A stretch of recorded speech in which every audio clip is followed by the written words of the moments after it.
Senhoras e senhores, boa noite.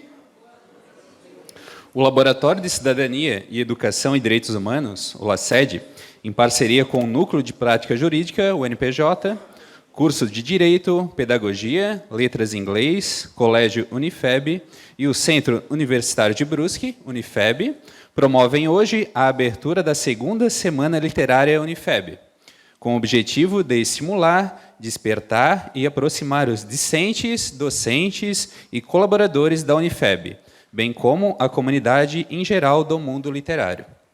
Agradecemos e registramos a presença das autoridades aqui presentes. Professora Rosemarie Glatz, magnífica reitora da Unifeb e presidente da FEB. Senhor professor Sidney Gripa, pró-reitor de graduação da Unifeb. Professor Leonardo Ristel, diretor do Colégio Unifeb. Dr. Rafael Nebur Maia de Oliveira, presidente da OAB, subseção de Brusque. Senhor Marcos Welter, vice-presidente da Academia Brasileira de Letras, ABL Brusque. Senhora Adriana Bina da Silveira, representando a Confraria do Livro. Senhor Tenente Coronel Heinz Herth, comandante do 18º Batalhão da Polícia Militar de Brusque.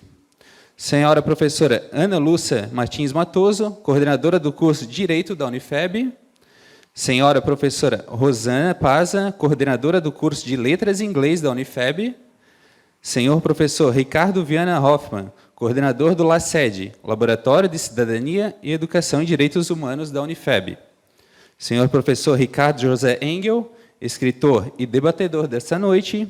Senhor Celso Deucher, escritor e debatedor da noite. Senhor Aldo Mais dos Anjos, escritor e debatedor da noite. E o senhor Reinaldo Cordeiro, escritor e debatedor da noite. Neste momento, convidamos a todos para celebrarem o hino de Brusque, executado pelo coro Unifeb, sob regência de Luiz Clemente e participação da Orquestra de Guabiroba.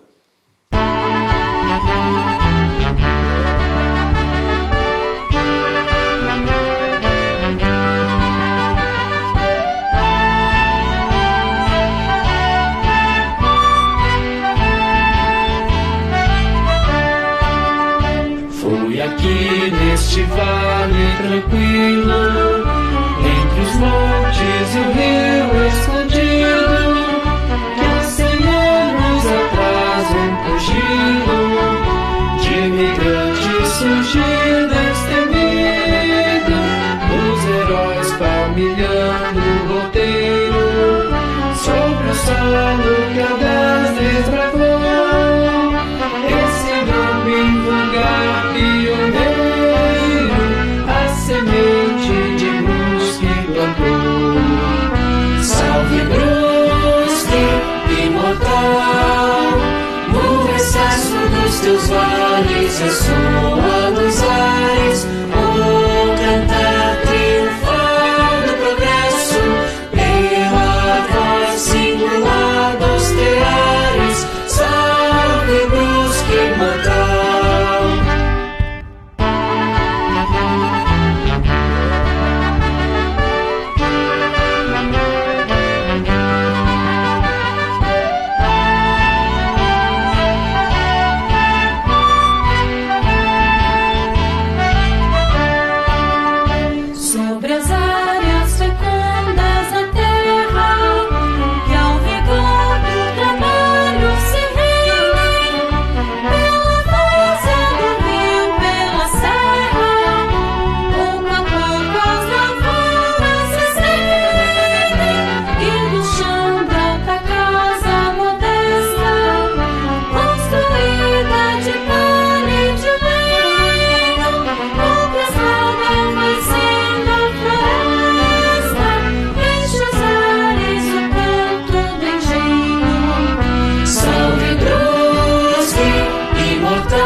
convidamos o professor Sidney Gripa, pró-reitor de graduação da Unifeb, para fazer o uso da palavra.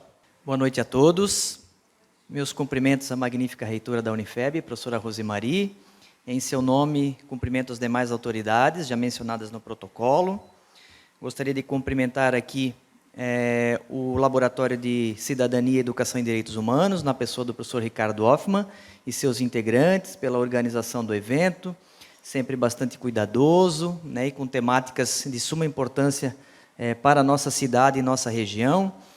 Agradecer aqui também a presença dos nossos alunos, professores, comunidade, e um agradecimento muito especial aos escritores, né, a professora Rosemary, professor Ricardo José Engel, nosso amigo Celso Delcher, Aldo Mais dos Anjos e Reinaldo Cordeiro. Dizer que esse momento é muito especial, né, parabenizar a todos que estão aqui nesta grande oportunidade, né, este evento contribui bastante para a nossa região, quando à medida que a gente vai conhecer um pouquinho, né, tanto os aspectos literários, os gêneros, né, as narrativas dos nossos autores locais aqui, a que eles se dedicam, né, a quais pesquisas e de que maneira eles transformam isso em uma obra literária. Isso é bastante importante aqui para a nossa região. A literatura é a arte da palavra, né, e como é importante a gente ler um livro e mergulhar naquela história, naquele conto, né, e a gente chora junto com o livro, a gente sente dor junto com o livro, a gente viaja para os lugares sem sair da nossa cidade. Né, então, como é importante a gente discutir, né, e trazer estas temáticas aqui para a nossa região. Então, parabéns a todos aqui presentes, né, e que a gente tenha uma ótima noite aqui, de bastante conhecimento e bastante sabedoria. Muito obrigado e boa noite a todos.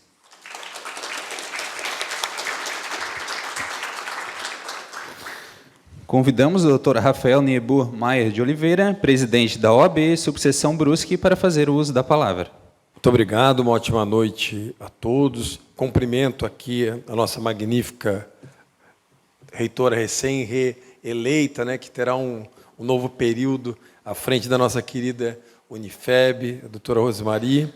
E também peço licença para cumprimentar as outras autoridades, na pessoa do meu amigo, meu mestre, doutor Ricardo Engel, que eu fico muito feliz de vê-lo aqui, um grande incentivador da pesquisa e da escrita, especialmente na área jurídica, porque professor do nosso curso de Direito, professor emérito, né, professor histórico, mas não só, né, tem obras em várias áreas e muito me alegra sempre que tenho a oportunidade de ter com o senhor. A gente vive num momento de muita informação, né, a gente tem um excesso de informação, isso me parece que tem levado a um déficit de formação, né, e nada melhor do que obras literárias para que nós voltemos a essa necessidade da formação, que ela não é tão rápida quanto a informação, ela pode, num primeiro momento, nem parecer tão prazerosa como um vídeo curto, né, que nós estamos agora nos acostumando, mas é ela que nos dá essa formação necessária para aí sim conseguirmos nos informar nesse mar de informações boas e ruins, conseguimos escolher aquelas melhores informações, isso, claro, com a formação, e nada melhor que as obras literárias para isso. Então, parabenizo aqui a todos organizadores, alunos, mas especialmente a todos os escritores que dedicam o seu tempo para que deixem para nós esse grande legado pelas obras que os tornam, é claro, imortais. Muito obrigado, uma ótima noite a todos. Obrigado.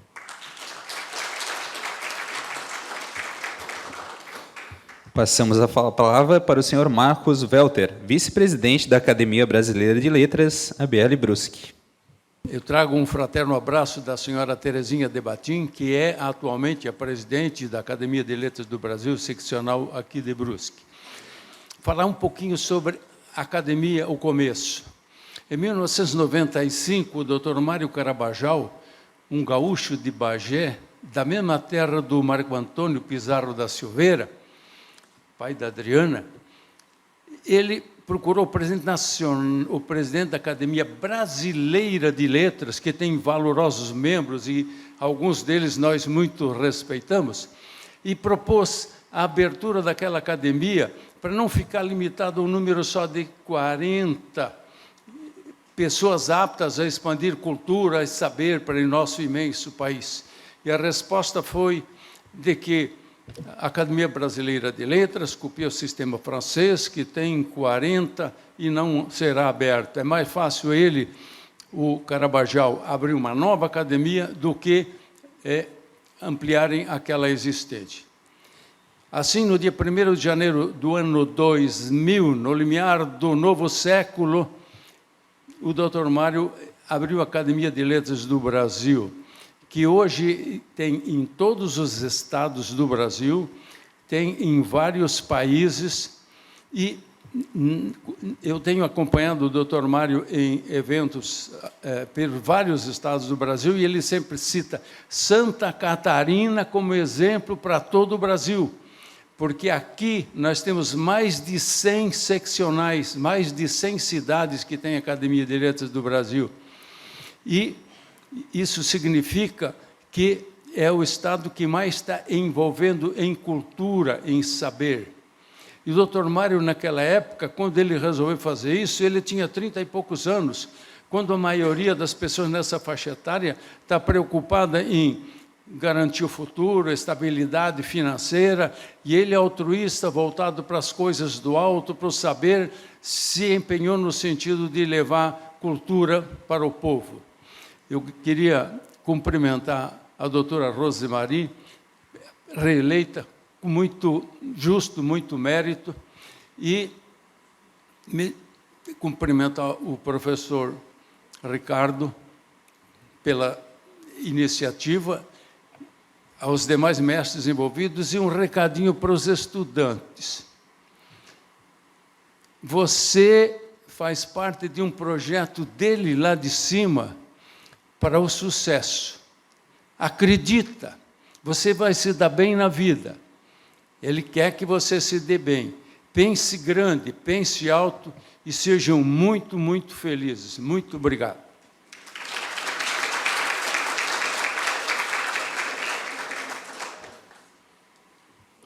Convidamos o Dr. Roque Dirschnabel, presidente da Academia Brasileira de Letras, ABL Guabiruba. Não está presente no momento. Continuando, passamos a palavra para a professora Ana Lúcia Matoso, coordenadora do curso de Direito da Unifeb. Boa noite. Gostaria de cumprimentar a nossa reitora, a magnífica reitora reeleita, professora Rosemary Glatz, em seu nome, todas as autoridades, em especial os escritores que hoje enriquecem a noite dos nossos professores e acadêmicos e toda a comunidade, né, com o seu ato, né, de escrever.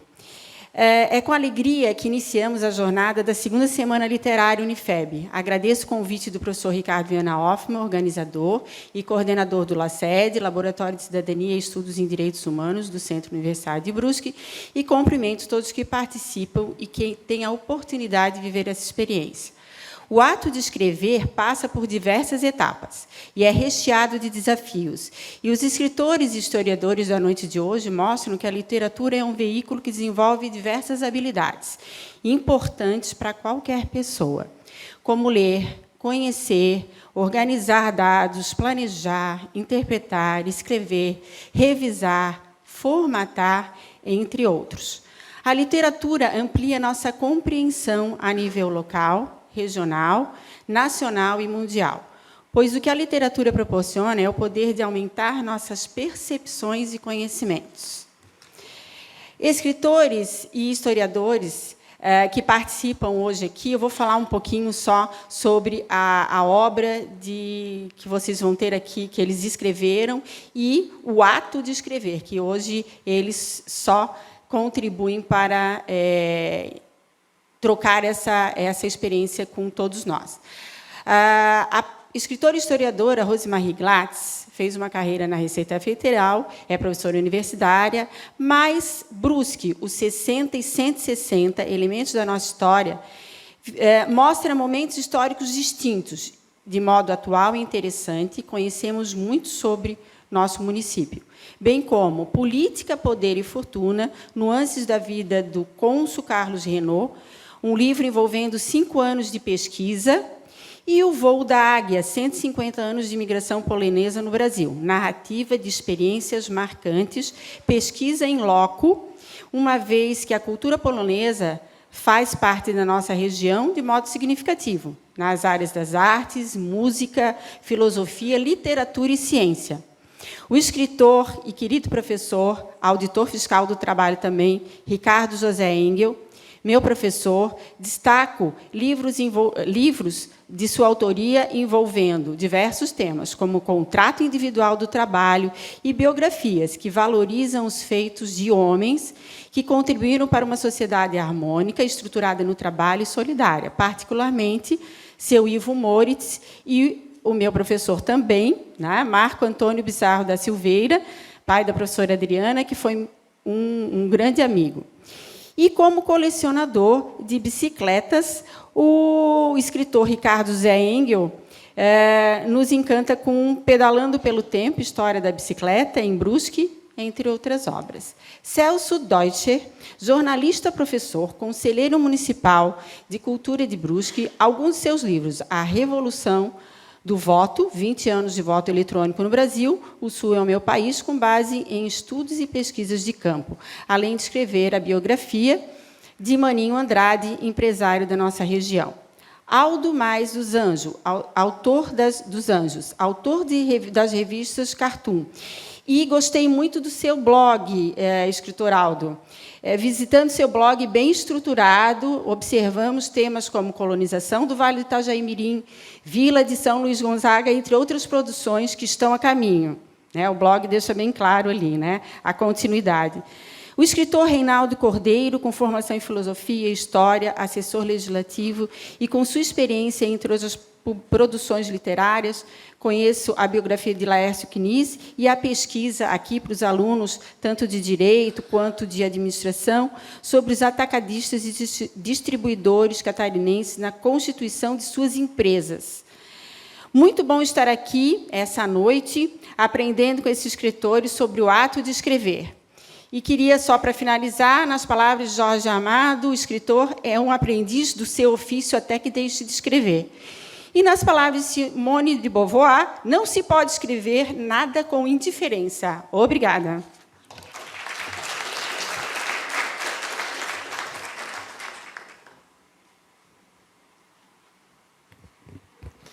Conforme Marina Cabral da Silva, a literatura é a arte da palavra. Podemos dizer que a literatura, assim como a língua que ela utiliza, é um instrumento de comunicação e de interação social. Ela cumpre o papel de transmitir os conhecimentos e a cultura de uma comunidade. No seu importante papel na formação dos seres humanos, estimula a imaginação, a criatividade, além de contribuir na construção de múltiplos conhecimentos. Neste momento, convidamos os integrantes da mesa redonda para ocuparem seus lugares e iniciarmos o debate sobre literatura, pesquisa e o ato de escrever. Convidamos a senhora professora Rosemarie Glatz, magnífica reitora da Unifeb e presidente da FEB.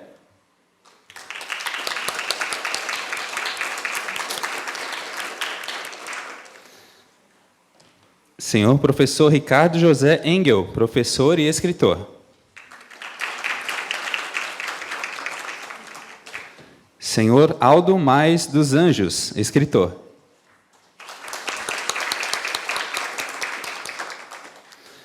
Senhor Celso Deutscher, escritor. Senhor Reinaldo Cordeiro, escritor.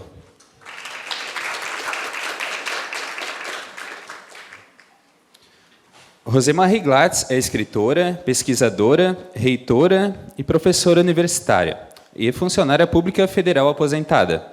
Nasceu em Taió, Alto Vale do Itajaí, é neta e filha de comerciantes. Brusquense de coração, em 2020 recebeu o título de cidadã honorária de Brusque. Foi diplomada com o título Ad Immortalem como titular da cadeira perpétua número 02, da Academia de Letras do Brasil do Estado de Santa Catarina, seccional Guabiruba. Na esfera associativa, é vice-presidente da Academia de Letras do Brasil do Estado de Santa Catarina, seccional Guabiruba, e vice-presidente da Associação Visite Guabiruba, onde já foi presidente por 2 gestões.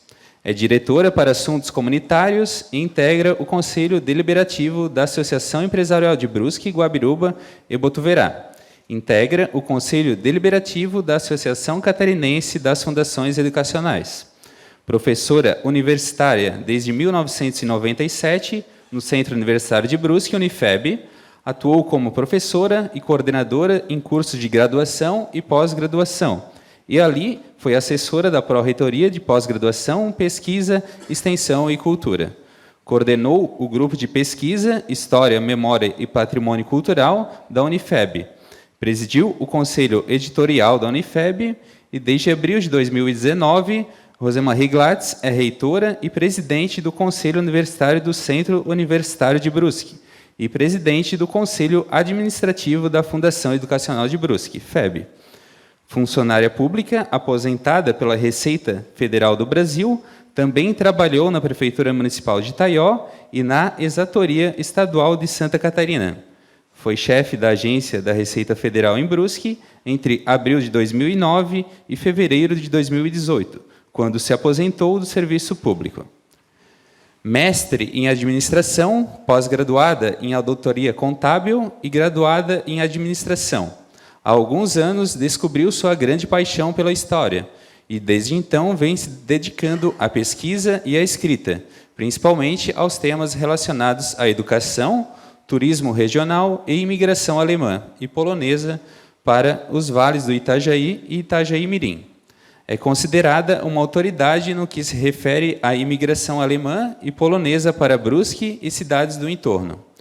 Rosemarie Glatz tem despontado na literatura por suas publicações em livros, jornais e revistas, onde se destacam: autora do livro Política, Poder e Fortuna, Nuances da Vida do Cônsul Carlos Renault, uma obra que mistura ficção com realidade, histórica, baseada em fatos reais e publicada em 2022 pela editora Unifeb.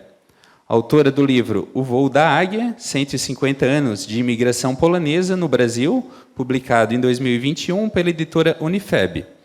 Autora do livro Histórias de Natal, Unifeb, publicado pela editora da Unifeb, em 2020. Autora do capítulo 11 do livro A Medicina em Brusque e os 50 anos da ABM, intitulado Unifeb, escrevendo um novo capítulo da Medicina em Brusque, e publicado pela editora Unifeb em 2020. Autora do livro Brusque, os 60 e os 160, Elementos da Nossa História, publicado em 2018 pela editora Unifeb. Organizadora do livro História, Cultura e Gostosura, Receitas Culinárias de Família como Expressão de Patrimônio Cultural Regional e publicado pela editora Unifeb em 2018. Coautora do livro Famílias de Origem Alemã no Estado de Santa Catarina, publicado em 2017 pela Genealogia. Publica desde 2017 no Anuário Notícias de Vicente Só, Amigos de Brusque e de apoio ao Museu Histórico do Vale Itajaí-Mirim, Casa de Brusque, onde já publicou os seguintes textos em 2017. Imigração Alemã no Estado de Santa Catarina, uma síntese histórica, Pastor Lindolf Weingartner, De Alma para Alma, Maria Luísa Bia Renault e seu legado, Giralda Seifert, a pesquisadora. Em 2018, Pissnickel, uma cultura centenária trazida pelos imigrantes alemães que sobrevive ao tempo em Guabiruba. Em 2019, A Saga de um Povo, 150 anos de imigração polaca no Brasil, 1869 e 2019. Em 2021, 75 anos do falecimento do cônsul Carlos Renault e seu legado. Em 2022, Guabiruba, 60 anos de emancipação, um breve histórico em homenagem aos 60 anos de desmembramento político-administrativo do território de Brusque. Participou dos concursos e teve seus textos publicados nos livros Histórias de Trabalho, Receita Federal do Brasil, nas edições dos anos de 2014, 2015 e 2016. Em 2014, menção honrosa, Contribuinte do Futuro, a menina moça premiada que virou servidora. Em 2015, prova, criação da DRF, Blumenau e agências de Brusque, Rio do Sul e Timbó. Sua história, sua gente. Em 2016, prosa, o capuz e a armadura, o servidor público como cobrador de impostos. Desde junho de 2015, publica no jornal O Município de Brusque. Professor José Ricardo Engel. Possui graduação em Estudos Sociais e em Direito, especialização em Administração e Comportamento Gerencial, especialização em Ciência Jurídica, mestrado em Ciência Jurídica pela Universidade do Vale do Itajaí, Univale, auditor fiscal aposentado do Trabalho do Ministério da Economia e professor titular do Centro Universitário de Brusque, integrante do Núcleo de Pesquisa sobre Imigração Germânica em Santa Catarina. Tem experiência na área de Direito, com ênfase em Direito do Trabalho. Senhor Aldo Mais dos Anjos, o quadrinista Aldo Mais dos Anjos começou a desenhar histórias em quadrinhos, com personagens próprios, de maneira autodidata, aos 4 anos de idade, e não parou mais. Na adolescência, fazia caricaturas e quadrinhos com os colegas de escola e do trabalho. Em junho de 2001, lançou a primeira edição da revista Cartoon, com 3.000 exemplares distribuídos gratuitamente em 80 pontos comerciais da cidade. Em 2010, o autor Aldo Mais dos Anjos obteve o primeiro lugar no primeiro Salão de Humor de Jaraguá do Sul, na categoria História em Quadrinho. Nos últimos 21 anos, foram lançados ao todo cerca de 380 publicações diferentes, com mais de 900 histórias em quadrinhos e auditorais diferentes. Tais publicações possuem em comum 3 objetivos primordiais, que são incentivar o hábito de leitura física em todas as idades, pois quem lê com frequência é muito mais culto e bem informado que os demais. Aumentar os conhecimentos dos seus leitores, principalmente sobre a pouca e difundida história regional. Divertir e alegrar os leitores, afinal todos sabemos que rir é o melhor remédio. Além das publicações, já foram ministradas centenas de oficinas, palestras e apresentações, diversas atuando como caricaturista em diversos estabelecimentos de Brusque. Senhor Celso Deutscher. Celso Deutscher é jornalista, escritor, professor nas áreas de filosofia, sociologia, geografia e história. Tem 3 décadas de atuação como historiador, pesquisador e escritor. Como autor, possui 30 obras lançadas, com 6 reedições. São estudos e teses nas áreas de filosofia, sociologia, direito, história e geografia. Sua especialidade é a história do sul do Brasil, história da imigração alemã, italiana, polonesa e da presença afrodescendente nas colônias de imigrantes do Vale do Itajaí-Mirim, história regional, e a mais recente tem se dedicado a pesquisar e escrever biografias de personalidades de grande influência no sul do Brasil. As obras lançadas pelo autor são Volta ao Berço, poesia, Pras Trás Guampas, poesia, Direito dos Povos no Continente Brasílico, Povos e Nações sem Estado. Autodeterminação significa simplesmente democracia. A Tomada de Laguna, Ontem e Hoje, Democracia e Autodeterminação, Reflexões sobre a Formação de Lideranças Sul-Brasileiras, Direito de Autodeterminação dos Povos, segundo Lenin, Autodeterminação e Globalização, o Direito de Autodeterminação e seu reflexo na sociedade brasileira, Comentários às Declarações e Pactos dos Direitos dos Povos, o Sul nas pesquisas de opinião, dossiê Repatriamento dos Restos Mortais de Anita Garibaldi, Sul Livre, Autodeterminação, Vantagem para Todos, Um Grito Só de Liberdade, O Perigo Alemão, Genocídio Cultural no Brasil Meridional, Brusque Polonesa, Brusque Anteontem, Ontem e Hoje, Teses e textos da Terceira Assembleia Geral do GESUL, A Revolução do Voto, 20 anos do voto eletrônico no Brasil, Coletânea de documentos oficiais do GeoSul, Autodeterminação sulista, perguntas e respostas, O Sul é meu país, Coletânea de declarações, resoluções e pactos de direitos de povos. Maninho Andrade, 80 anos, crônicas de uma vida dedicada ao trabalho, ao esporte e à família. Eric Hoffman, histórias de um contador. pela editora Unifeb. Diplomata FM, 30 anos. Heinz Wilrich, pioneiro nas análises clínicas em Brusque. Adolf Witkowski, uma vida dedicada à contabilidade. Histórias do Sindimestre. Fernando Heil, um grande empreendedor brusquense. Juca Luz e a primeira metalúrgica de Brusque. Colégio Cônsul, 150 anos de história. Vinagres Heinig, 120 anos de história. Mano Hoffmann e o Laboratório de Análises Clínicas Hoffmann. Germano Hoffmann, uma vida dedicada à medicina brusquense. O país que nós sonhamos. Atualmente é presidente da Associação Brusquense de Escritores, que congrega cerca de 120 escritores de Brusque, do Vale do Itajaí-Mirim, e diretor do acervo de Museu Arquivo Histórico Casa de Brusque. Como conferencionista, já ministrou cerca de 1.200 palestras nos estados do Paraná, Santa Catarina e Rio Grande do Sul, no Brasil e no exterior, nas áreas de Direito, História, Sociologia e Antropologia Social. O senhor Reinaldo Cordeiro é um servidor público aposentado da Câmara Municipal de Brusque, ocupa a cadeira 10 da Academia de Letras de Brusque, graduado em Filosofia e História, autor de várias obras sobre historiografia ítalo, teuto e eslavo brasileiro no Vale do Itajaí. Memórias empresariais, as fantásticas histórias dos atacadistas e distribuidores catarinenses na constituição das suas empresas.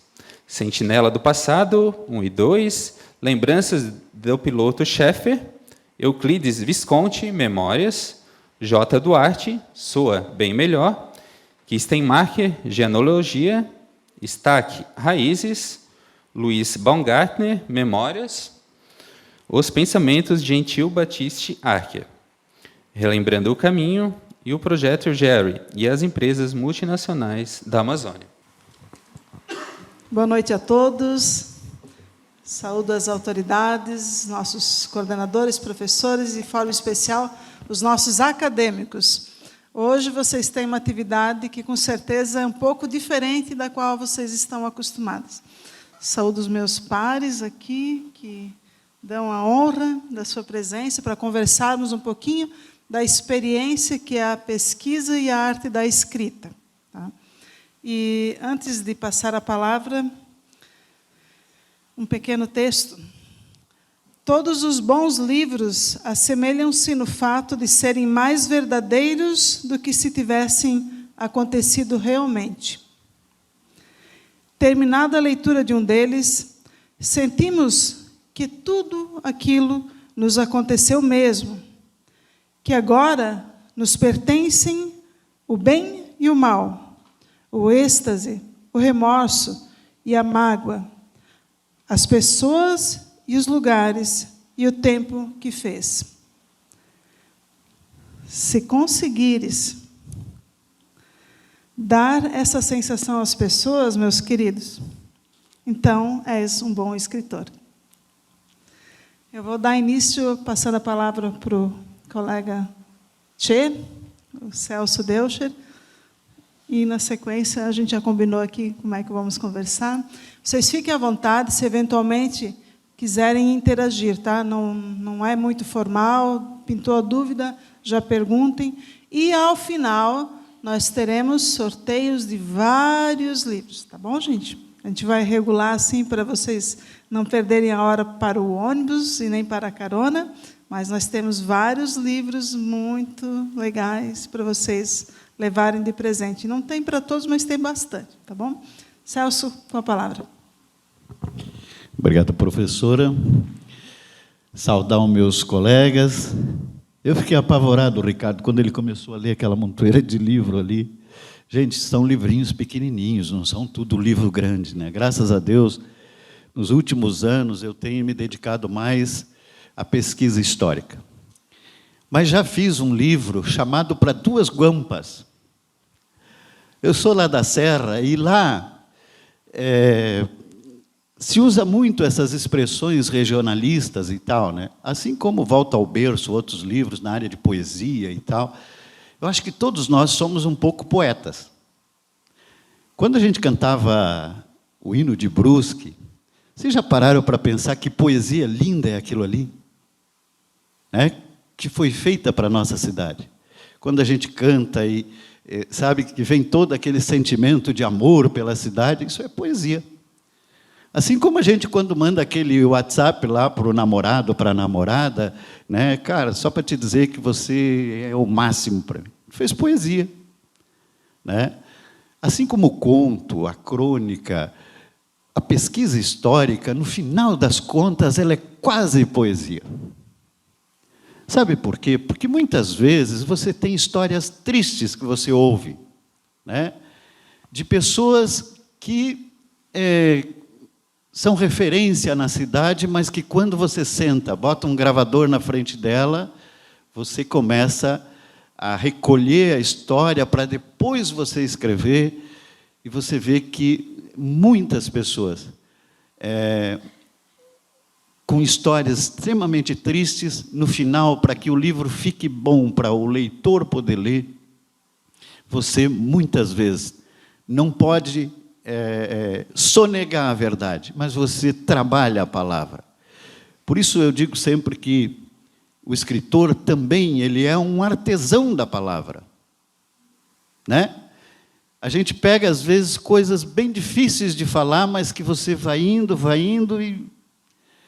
Quantas vezes, se nós fôssemos contar a história dos nossos poloneses, né, Rose? Que história triste esses homens passaram, essas mulheres passaram em Brusque. Mas nós hoje, reconfigurando, recontando, buscando mais sobre eles, a gente consegue, muitas vezes, até romancear a história. Por quê? Porque nós queremos que o leitor ele se prenda à nossa leitura, leia e se informe. Existe na nossa área, o Reinaldo, o Ricardo, né, o Aldo também, né, nos seus quadrinhos, né, e às vezes eu pego, Aldo, os teus quadrinhos, principalmente as histórias do Schneebel, lá que tu contou, né, eu uso como referência também, Aldo. Uma vez alguém disse para mim, mas isso é história em quadrinhos. Cara, tem noção quantas pessoas leram essa história em quadrinho? Quantas pessoas aprenderam a história de Brusque porque conseguiram tirar tempo para ler aquele quadrinho e não conseguiram tirar tempo para ler uma página do meu livro? E o Aldo contou ele numa tirinha. Aquilo tudo que eu tive que florear para escrever uma página. Então, o meu trabalho hoje, depois que eu passei pela poesia, pelo conto, pela crônica, né? No mundo atual, uma crônica o pessoal gosta mais de ler, porque ela é rapidinha, tem início, meio e fim, assim, uma página e meia. Já o livro não, o livro para ti, a história em si, tu pega ele e tu tem que ler, às vezes 400 páginas para te saber a história inteira, né? O conto, a crônica, a poesia e o que eu sou apaixonado, a pesquisa histórica. A pesquisa histórica, eu estou aqui, a hora que eu estava vindo para cá, eu passei pelo professor, que eu esqueci o nome, professor Schmidt, e tive a lembrança, professor, do dia que eu e o Sérgio fomos lá no seu escritório lhe entrevistar. E o professor começou contando a história do NPJ, do Núcleo de Práticas Jurídicas aqui. Nós tínhamos bem pouquinho tempo para o professor dentro daquele documentário. Mas nós gravamos... Cadê o Sérgio? Está aí? Acho que ele saiu ali fora, né? Nós gravamos, né, professor, bem 1 hora de gravação. De tão gostoso que era você ouvir alguém que estava lá no início, que contribuiu com toda essa história. Que foi para o documentário, foi, sei lá, 10, 20 segundos. Mas está lá, está gravado lá toda uma história vivida aqui dentro do NPJ, dentro da Unifeb, que fez com que a Unifeb seja o que ela é hoje. Assim como cada um de vocês que está aqui hoje como aluno, né, como estudante, um dia vai chegar lá, você vai dizer, eu sou formado em tal e tal e tal coisa. Vai lá, está lá a Unifeb. É a sua história, tu está construindo ela agora. Alguém talvez vai escrever ela, se não você mesmo. O que me encanta para escrever é isso. São as histórias que nós temos da nossa cidade e dos seres humanos que habitam ela. E que cada um tem uma. Uns dá vontade da gente chorar, outros a gente quer rir, porque tem cada história extraordinária.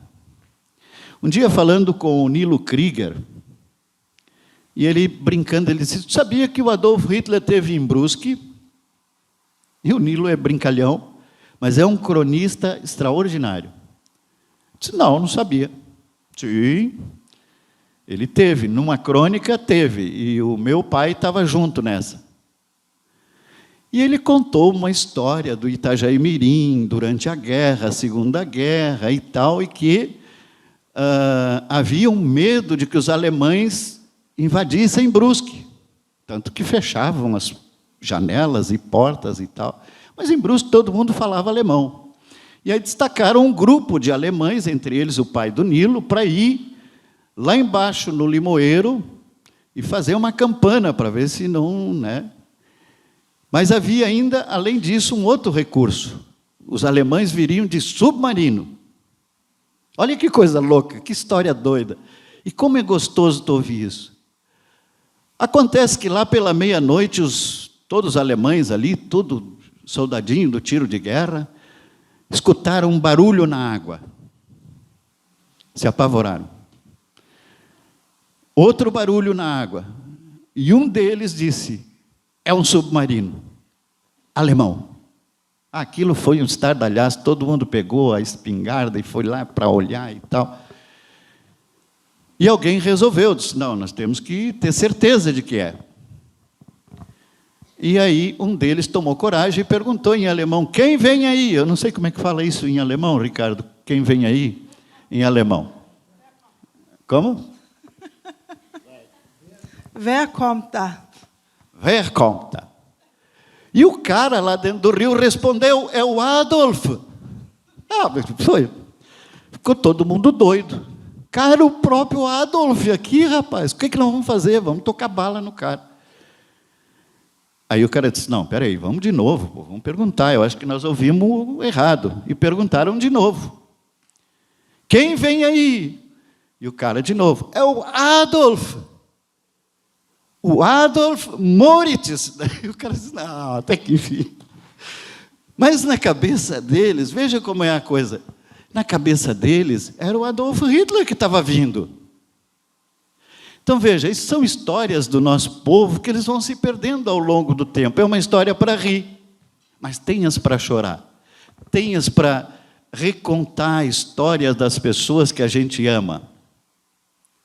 Ontem uma moça me ligou de Tóquio. Queria saber sobre a família Horn, de Brusque, porque ela é descendente da família Horn e está afastada da família há 40 anos e mora no Japão. Eu me perguntei: o que uma mulher dessa, por que ela vai tão longe para tentar descobrir uma origem? Não, gente, isso é uma coisa extraordinária, tem um valor extraordinário aqui para dentro de nós. E se nós valorizamos a nossa história, o resto tudo a gente vai aprender a valorizar. E o escritor tem, graças a Deus, a tarefa de ir buscar essas histórias, de contar elas, de registrar elas, de publicar elas. Não é fácil publicar um livro. Eu creio que os demais vão falar sobre isso. E eu acho que eu já tenho que ir terminando, né? Mas um livro, gente, ele passa por diversas etapas. E o escritor tem que ter o mínimo de rigor com as informações que ele vai publicar. Ele não pode sair por aí publicando qualquer coisa, uma mentira, uma bobagem. Ele tem que checar dados, ele tem uma série de coisas. Depois de tudo isso, ele ainda tem que buscar os registros, ele tem que buscar uma editora, ele tem que buscar uma série de coisas. E é nesse sentido, Rosemarie, que eu gostaria também de registrar. Eu tenho tido uma parceira e um parceiro que é a editora Unifeb, que está aqui, é de vocês, né? Que tem sido assim, faz o quê? Vai para 10 anos, eu acho já, né? Que nós somos 7 anos, né? 5 anos. Eu acho que eu já tenho ali vários livros, né, com a Unifeb. E de autores locais, esse apoio aos autores locais. Que é o quê? Que não é só você publicar o livro, é você também registrar o livro, ter ele dentro de uma metodologia, ter ele também com os seus direitos autorais garantidos. O que eu tinha para dizer, e agradecer mais uma vez, doutor Ricardo Hoffmann, né, meu grande amigo. Obrigado pelo convite, Ricardo. Obrigado a toda a equipe da Unifeb por prestigiar estes escritores, né, Reinaldo? Nós somos um grupo que, às vezes, a turma diz, vocês estão em extinção. Mentira, nós não estamos, não. O escritor vai continuar para o resto da vida. Talvez o livro mude um pouquinho. Eu ainda não aceito, gosto do PDF e tal, mas não aceito. Eu gosto mesmo de pegar o livro na mão. Mas nós, os escritores, vocês que escrevem no dia a dia, nós não vamos perder o nosso valor. Porque, queira ou não, o mundo precisa das palavras escritas e publicadas, seja qual for o veículo. Ele precisa para ele ter referência. E, graças a Deus, essas referências, nós ainda temos muita gente boa, como esses 5 que estão aqui, e tantos outros que nós temos em Brusque, né? O próprio doutor Ricardo é um autor também, outros autores estão aqui, o Marcos Welter também é autor, tem trabalhado para publicar. Muito obrigado. Quero registrar só que, infelizmente, daqui a pouquinho eu tenho que sair, Rosemarie, me perdoe, vocês me perdoem, eu tinha um outro compromisso, mas não podia deixar de atender o convite do meu amigo. Muito obrigado.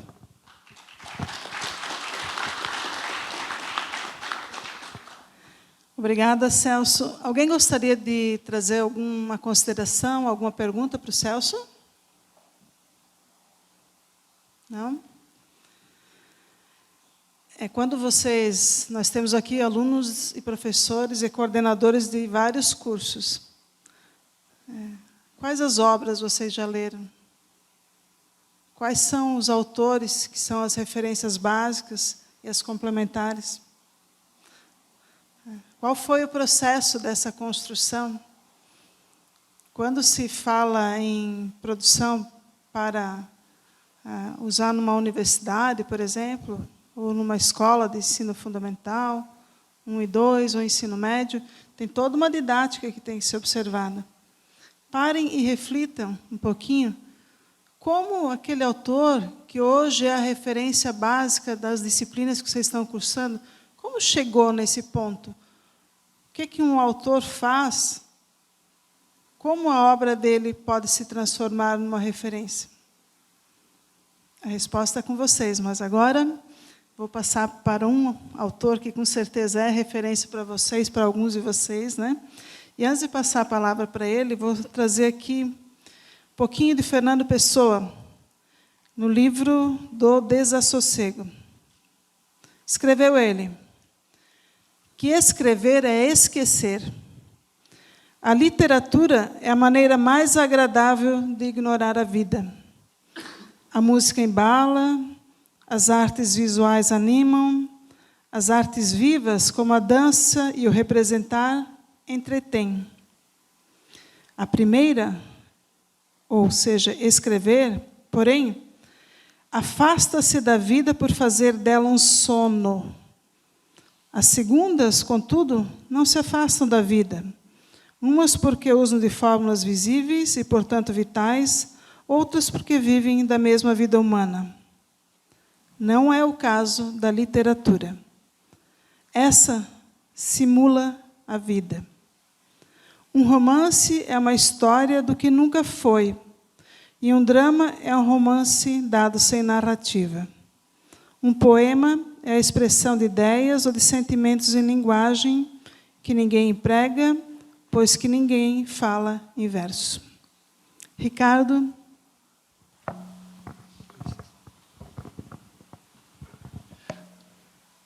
Boa noite a todos. Então, eu preciso agradecer, primeiramente, ao meu querido amigo, professor Ricardo Hoffmann, que me fez esse convite. E fiquei muito envaidecido em lembrar do nome da gente para participar de um momento tão especial como esse. Eu pretendo falar um pouquinho para vocês sobre alguns contornos da produção biográfica, alguns elementos, algumas variáveis que entram nesse biografado. Essa escolha se dá ou porque o biografado ou alguém da família ou vai até você, ou porque você se interessa em produzir essa história porque a considera relevante. Então, o começo ele depende exatamente de uma circunstância ou outra. Bom, expresso esse interesse, surge o plano de trabalho. Como vou escrever essa tal biografia dessa pessoa, dessa figura, desse personagem histórico? Então, é preciso ter um plano de trabalho, mas, desde logo, eu digo o seguinte: é preciso ter a suficiente flexibilidade para alterá-lo ao longo da pesquisa. É sempre um plano de trabalho móvel. Eu produzi umas 3 ou 4 biografias aqui em Brusque, do seu Ivo Moritz, do seu Zeno Heineck, do seu Euclides Benvenuti, e hoje eu trago como referência uma biografia que eu produzi em parceria com meu colega, professor Reinaldo Cordeiro, que é a biografia do professor Marco Antônio Pizarro da Silveira. Foi um professor aqui da Unifeb, foi meu particular amigo, pai da nossa querida amiga professora Adriana, e que, lá pelos idos de 2013, me procurou para que produzíssemos um trabalho de memórias de sua trajetória. Vejam, então eu vou usar para essa minha fala como referência esta obra que eu e o meu amigo Reinaldo conseguimos produzir. E que é uma obra que, sem dúvida, nos trouxe uma riqueza extraordinária durante o processo. Foram momentos riquíssimos que não vamos esquecer nunca. E digo isso, Adriana, que esta minha fala serve como uma homenagem póstuma à memória dessa grande pessoa que fez história aqui dentro da Unifeb e que fez história em Brusque, como aquele que fundou a Justiça do Trabalho na cidade de Brusque. Foi ele que, pioneiramente, junto com o juiz Dr. Vitório Ledra, que também fala no livro, um depoimento maravilhoso, eles contam a história. Então, eu sempre digo que a biografia, ela traz um elemento de contexto da história regional na qual o biografado se encontra inserido.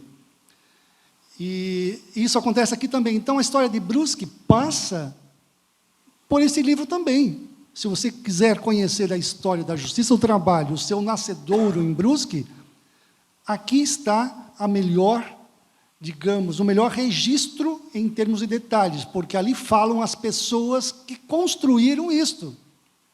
Não vejo fonte melhor. Eu digo melhor, não porque eu e o Reinaldo escrevemos, melhor porque as melhores fontes ali disseram. Então, e esse livro também é um documento histórico muito importante. Por quê? Por exemplo, só para citar um exemplo, o avô do biografado, ele teve nomeações da lavra do presidente Getúlio Vargas.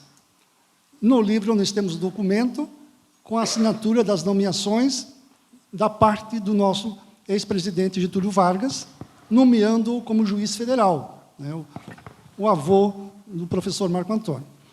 Então, são exemplos como esse que mostram que uma biografia é sempre também um documento histórico, relevante para uma comunidade.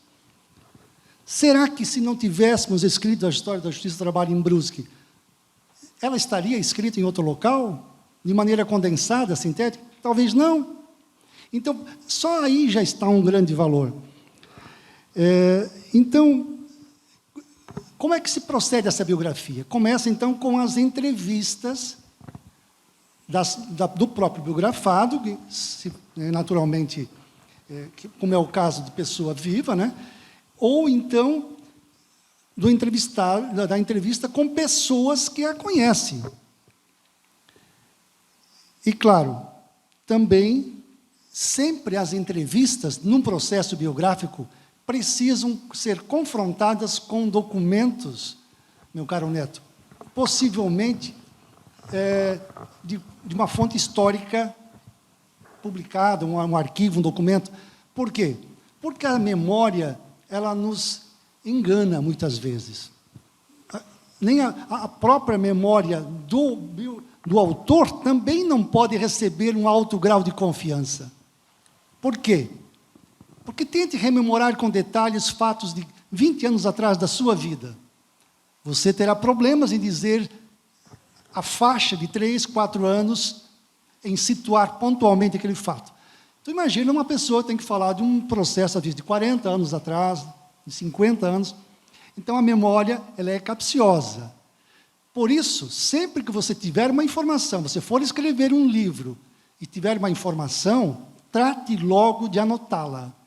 Tenha sempre próximo de você uma caneta, um papel, e lance logo isso para a escrita.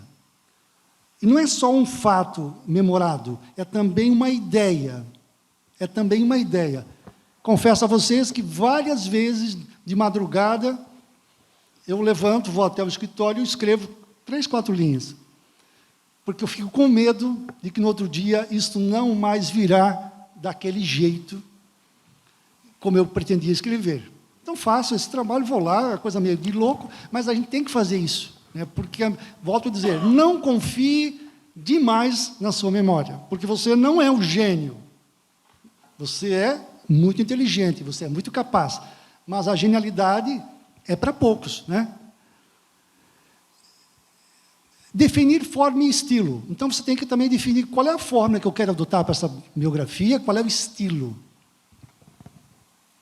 Define isso com as pessoas que trabalham contigo, define isso de acordo com o perfil do próprio biografado e com o público que você quer atender. Veja bem, quando se escreve uma biografia, você não escreve para especialistas.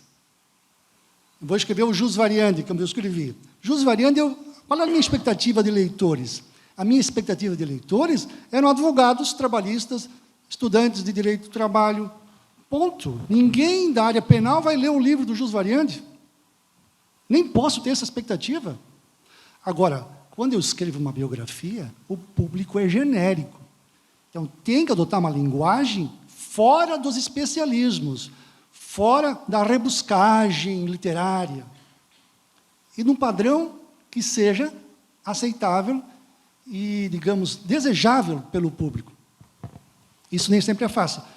Você disse aqui que a escrita é uma arte, né? O ato de escrever é uma arte. É arte e técnica. Eu não tenho muita arte.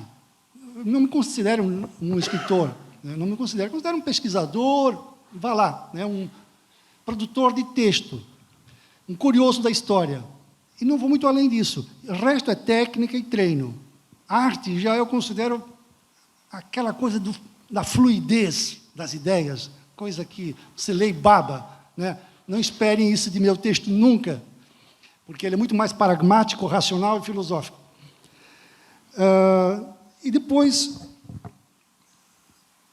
você procura buscar no biografado o mosaico das suas experiências e traduzir para o texto. Aqui, quando nós fizemos este livro, qual foi a minha vantagem? A vantagem de ter sido funcionário da Secretaria da Vara do Trabalho de Brusque, onde o biografado era o meu diretor, durante 6 anos e meio.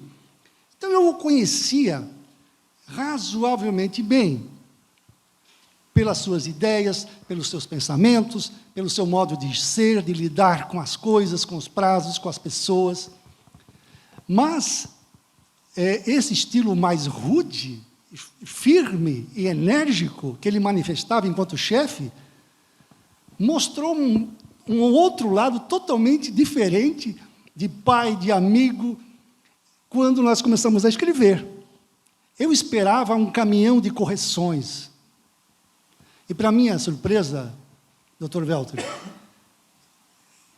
Dr. Marco Antônio não retificou uma palavra do que nós escrevíamos. E eu ficava apavorado, eu disse, não posso mais escrever qualquer coisa, porque esse homem vai aprovar tudo. E eu queria que ele corrigisse, para me ficar mais tranquilo. Não, está aqui, mas você corrigiu. Não, o que nós produzimos, ele... E aí eu dizia, Reinaldo, muito cuidado, porque este homem confia 100% no nosso texto.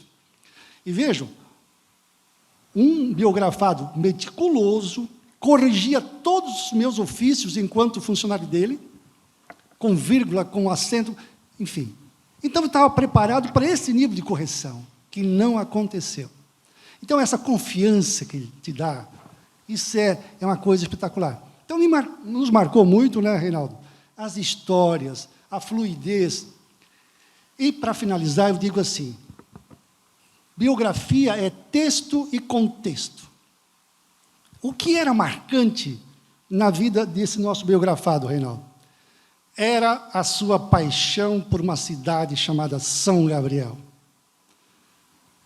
Aquilo, eu lembro porque eu fui aluno dele em 1983, quando cheguei em Brusque, eu fui aluno dele no curso de Estudos Sociais, que foi o primeiro curso da Unifeb. E neste curso, entre as lições de economia política que ele nos dava, vez por outra, a sua paixão pela cidade natal se manifestava e ele nos contava os detalhes de São Gabriel. E com todos os méritos. Por quê? Porque São Gabriel, de fato, é uma cidade extraordinária, né, com uma tradição de vocação militar no Rio Grande do Sul, e também a chamada Atenas rio-grandense, ou seja, a cidade gaúcha que deu ao Brasil grandes contribuições de homens para a literatura. Tem aqui no livro, eu não vou ler agora porque vai tomar muito tempo, mas tem vários nomes, né, da literatura que contribuíram para a história do Brasil e para a literatura, já que esta é uma semana literária. Então, vejam bem, por que eu exagerei um pouquinho no contexto? Escrevi 20 laudas, doutor Marcos, sobre São Gabriel. Uma pesquisa histórica que eu fui a fundo, porque eu sabia que isto era um valor para o biografado.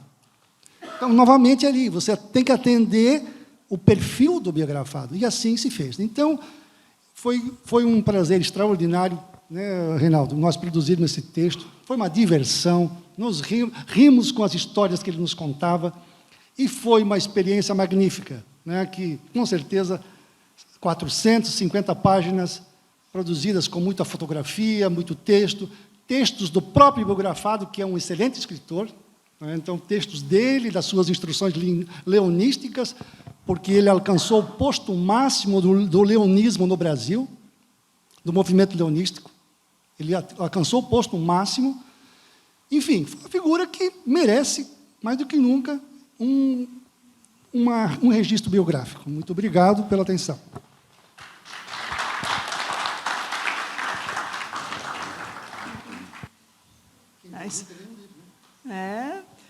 Antes de passar para o nosso querido Reinaldo, que ajudou a construir essa obra da qual o professor Ricardo falou, eu trago algumas palavras de Marcel Proust, na obra A Sombra das Raparigas em Flor. Disse ele: assim, os que produzem obras geniais não são aqueles que vivem no meio mais delicado, que têm a conversação mais brilhante, a cultura mais extensa, mas os que tiveram o poder, deixando subitamente de viver para si mesmos, de tornar a sua personalidade igual a um espelho, de tal modo que a sua vida aí se reflete. Reinaldo, com a palavra. Muito obrigado. Eu não constava ali no meu perfil biográfico, mas eu nasci numa comunidade indígena no coração da Amazônia brasileira. Eu fui um menino amazônico que andei descalço na floresta e fui crescendo, apreciando a riquíssima e encantadora fauna e flora da floresta tropical mais densa do planeta. Eu saí de lá garoto, pelas mãos da Igreja Católica, que me trouxe para o sul do Brasil e me permitiu estudar.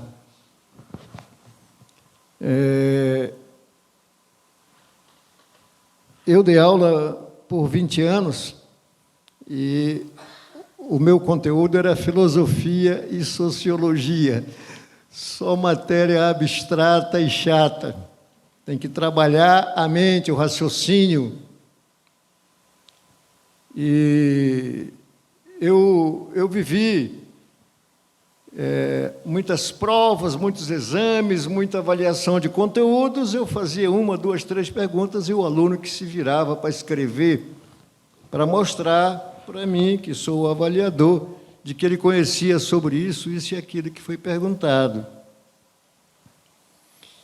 Então, eu presenciei o desespero, eu presenciei a angústia de muitos moços, que nem vocês, que sabiam dar a resposta, mas eles não sabiam escrever. Não sabiam escrever. Ficavam horas ali, aqueles minutos de prova, 1 hora, 1h30, tentando dar uma redação, tentando traduzir do mundo das ideias, das próprias ideias, para o papel, para dizer ao professor que ele ou que eles sabiam. Essa transposição, isso é o drama hoje de muitos colegas profissionais liberais, advogados extremamente estudiosos, profissionais de todas as áreas do conhecimento, que possuem o conteúdo no mundo ideal, com boa reflexão, reflexões refinadíssimas, mas eles caem no desespero na hora que estão na frente do teclado do computador, na hora que precisam escrever. E esse desespero, essa angústia, ela decorre de que não conhecem as letras, o vocabulário, o verbo e seus recursos, e os recursos da língua.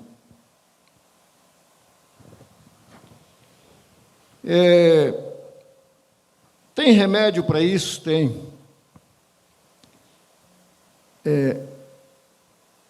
A leitura. A leitura. Quando você lê, você tem um contato com um escritor que escreveu, que podia estar ali papeando contigo. Então, você vai ter contato com texto.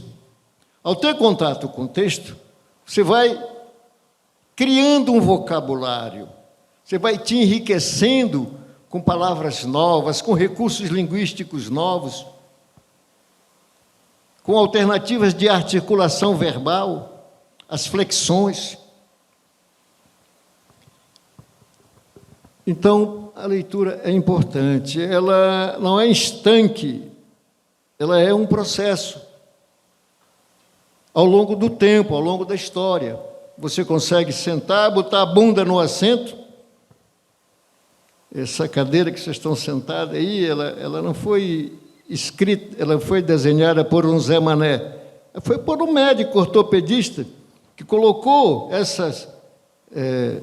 a cadeira numa situação em que seu diafragma fique solto para permitir a respiração e facilitar a reflexão e aliviar o cansaço. Então, por exemplo, às vezes, assim, só para ilustrar, a gente está assim, né? Isso aí está mal sentado. 2 minutos depois, a gente está assim. Eu vou ler na cama, né? Aí tu vira para cá e fica 2 minutos, tu estás virando para o outro lado. A leitura, ela é um exercício físico também. É preciso sentar, botar a bunda no assento da cadeira, botar o ambão aqui na frente, ter conforto.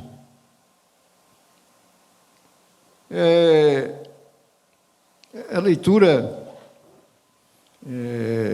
ela vai te dando a possibilidade de concentração, de percepção, e ela vai te transformando, porque quem lê acumula conhecimento, e quem acumula conhecimento fica mais sábio, fica mais culto.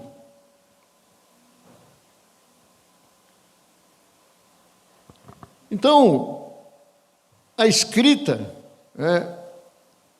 para mim, na minha trajetória, na minha rotina de escrever, ela vem porque eu preciso me abastecer. Para me escrever, eu preciso ter conteúdo. Aí eu me torno, lendo, eu me torno versado, eu me torno múltiplo nas áreas do conhecimento, eu compreendo com mais facilidade.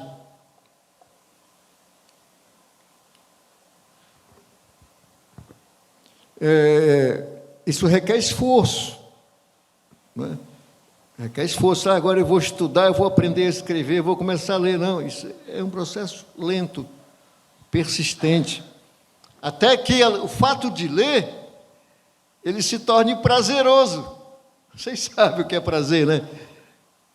A coisa prazerosa,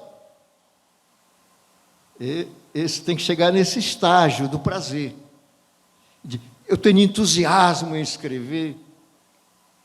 Eu vou ler com... Não pode ser um suplício, não pode ser um sacrifício, não pode ser uma coisa enfadonha. Então, isso tudo vai do exercício da leitura. Eu escrevo todo dia, né? Eu não sou escritor, eu me conceituo como redator, porque eu tive passagem pelo governo federal, estadual, e acabei meus dias de atividade no município de Brusque, na Câmara. Eu escrevia todo dia ofícios, portaria, apostila, discurso, pronunciamento. Esse foi o desiderato da escrita. Assim, e você vai ganhando versatilidade, entende? Porque você vai ficando culto. Você vai ficando culto, não é ler para depois selecionar meia dúzia de palavras e sair aí esginobando com termos que não são rotineiros. Mas é o conteúdo abstrato que entra na tua alma, é a assimilação pelo Espírito. Quando o Espírito assimila, o processo do conhecimento se consagra. Eu estou sendo meio metafísico, mas se não estiver entendendo, pergunta que eu traduzo por nós e nós semos. Mas é metafísica, é o plano abstrato. É o plano abstrato. Se o recurso da comunicação, que você pode usar os 10 dedos, né, a orelha, pode impostar a voz, tudo isso ajuda na comunicação, mas a escrita é fria, é gelada. Eu fiz o meu texto, agora eu vou dar vida para esse texto, agora eu vou dar sentimento para ele, mas eu vou dar um sentimento de alegria, vou ter que dar um sentimento de tristeza, então eu tenho que conhecer o verbo, a expressão, a palavra. A arma mais poderosa, ela não foi construída pelo homem, não é as bombas Ela foi construída pela natureza. É a palavra nas mãos de quem sabe explorar a sua força e o seu significado. Para terminar essa minha manifestação, eu escrevi várias obras.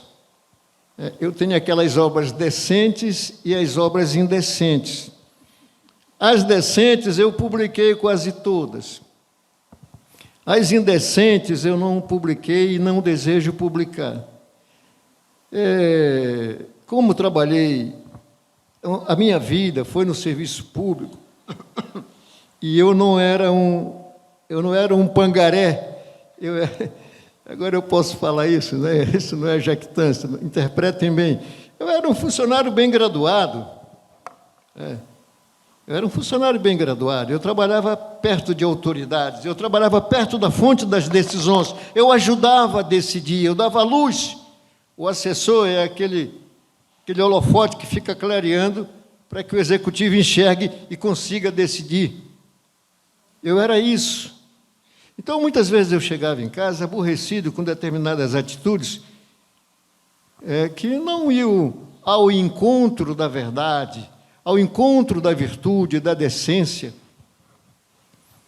E quem pagava o pato por isso era o meu computador. Eu chegava e escrevia um artigo. Aí eu mastigava o que eu tinha de mais venenoso, né? Porque eu, como servidor, eu tinha que escutar, fazer que não escutei, ver, fazer que não vi, né? Então eu escrevia artigos, dava temas horrorosos, eu destilava o meu preconceito. Não é pecado ser preconceituoso, não é pecado, não. Todos nós temos, pô.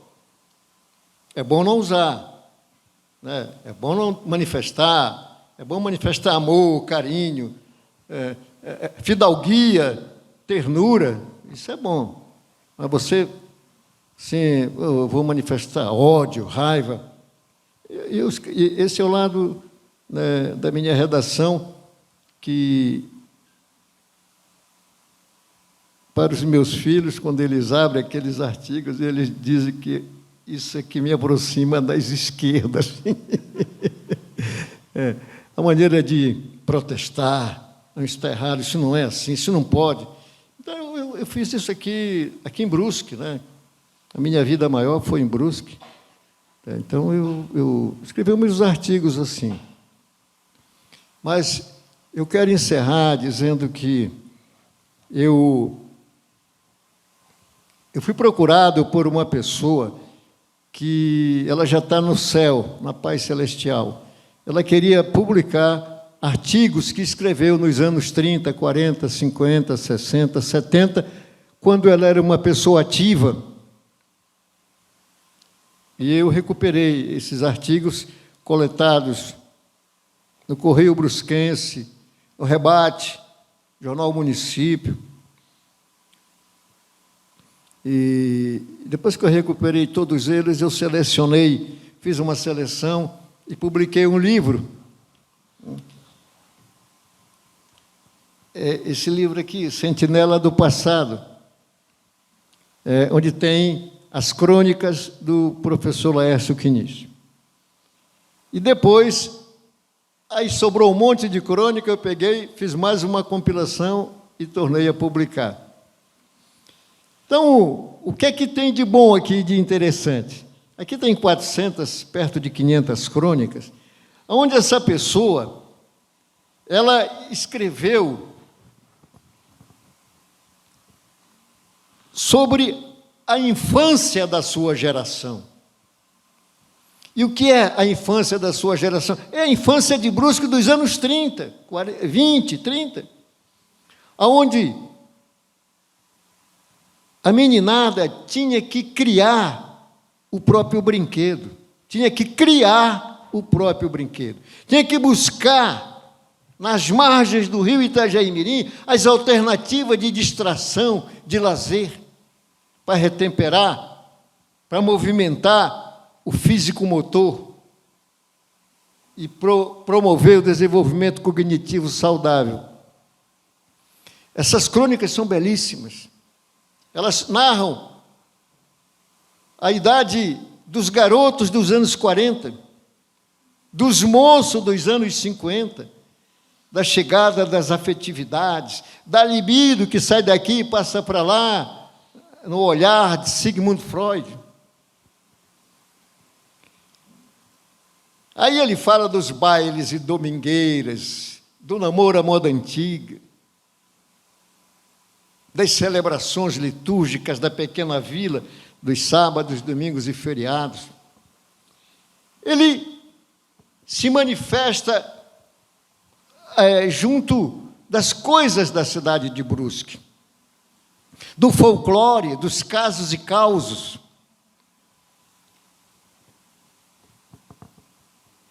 Então, é uma riqueza literária da nossa história, na história da cidade, do seu povo, da sua gente, que eu vou parar. Eu acho que eu consegui traduzir rapidinho o que é que tem aqui, para não cansá-los.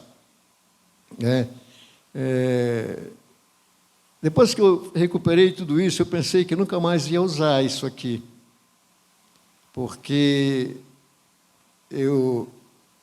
quando eu comecei a escrever, aí eu fui colunista, mas eu era moço, né, bobinho, vaidoso, né, aquela idade que todo mundo passou, né? E eu escrevia, eu cheguei a escrever artigo por jornais aí de circulação estadual, A Notícia, Santa Catarina, né, Diário Catarinense, e até para revistas, algumas revistas notáveis. E depois eu me desencantei, porque, dado a minha idade, os impulsos da minha vaidade, eu pensei que eu ia transformar o mundo com os meus conceitos. Depois que eu comecei a descobrir que ninguém lia, que eu descobri que as pessoas não liam, né? E que continuo não lendo. Né? Porque tudo hoje é muito fácil, nós temos uma faculdade que nos proporciona tudo, né? Nossa, entende? Eu vim circulando aí pelos corredores da FEB, meu Deus, o professor Ricardo Engel, nós somos da FEB pobre, né? Da FEB pobre, 70 alunos numa classe, olha a bagunça, só homem. Os recursos pedagógicos eram poucos. Hoje não, hoje a FEB está muito equipada, muito bonita, eu fiquei vaidoso, né? Vaidoso. Então, desejo uma boa noite, bom descanso para todo mundo e obrigado pela atenção. Se alguém tiver alguma pergunta, pode fazer.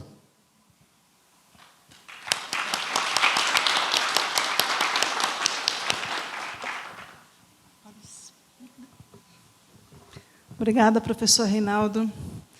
Nós vamos agora ouvir um pouquinho do Aldo, dizer algo que, quando eu era pequena, eu lia muito gibi. Não sei se a gurizada sabe o que é um gibi, mas é o desenho em quadrinho. Nossa, adorava ler aquilo. E depois, com o tempo, eu fui entendendo que isso era uma boa forma, inclusive, de ensinar e estimular a leitura. E os meus 5 filhos também aprenderam a gostar de gibi. Então, é uma forma mais lúdica, mais ilustrada, mais simples de também passar conteúdo. E fico bem feliz quando eu sei de jovens e de crianças e adolescentes, Aldo, que adoram os teus cartoons. Mas dizer antes disso que ler é uma atividade que pode ser exercida por todos. Escrever, por sua vez, demanda talento, imaginação e capacidade de lidar com as palavras. Criar personagens que se tornam os nossos amigos ou inimigos, que viram nossos amores platônicos e, por vezes, grandes exemplos do que queremos ou até do que não queremos ser, com certeza não é uma tarefa fácil. Nos fale da tua tarefa, Aldo. Boa noite a todos. Então, eu me chamo Aldo, né? Sou autor da revista em quadrinhos Cartoon, e é um imenso prazer estar aqui na presença de nobres escritores e ser convidado para essa mesa redonda. Agradeço ao Dr. Ricardo e a todos que estão aqui me ouvindo.